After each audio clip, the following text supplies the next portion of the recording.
हाय, कसे आहात तुम्ही? आता पुढचा मी व्लॉग शेअर करते तुमच्यासोबत. मग आम्ही मुंबईमध्ये पोहोचलो, म्हणजे CSTला पोहोचलो. पोहोचल्यावर समोरच बघतो तर एवढं सुंदर वाटलं हे. आणि इकडे नंतर खूप गर्दी होती आणि खूप छान होतं दृश्य बघायला. ते म्हणजे हे तर सगळ्यांना माहितीच असेल, हे महानगरपालिकेचं मोठं ऑफिस आहे. तिथून टॅक्सी घेतली आणि हॉटेलवर गेलो तिकडं फ्रेश वगैरे झालो आणि बाहेरचा व्ह्यू बघत बघत चाललो होतो. एवढं सुंदर, एवढ्या मोठ्या मोठ्या बिल्डिंग, खूप छान वाटत होतं. कोणी नसाल गेलं ना मुंबईला तर तुम्ही नक्की जावा. फक्त तुम्ही तिथं फिरायला जाऊ शकता, कारण तिथं खूप गर्दी असते. म्हणजे तुम्ही 1-2 दिवसच तिथं एन्जॉय करू शकता. आणि खूप छान असं सगळ्या बिल्डिंग बघितल्या मोठ्या मोठ्या.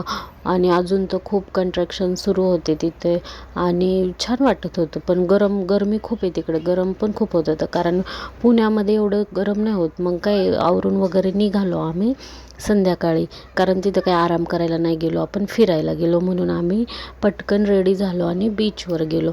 बीचवर म्हणजे गिरगाव चौपाटी तिथं बीच आहे, तिथं गेलो.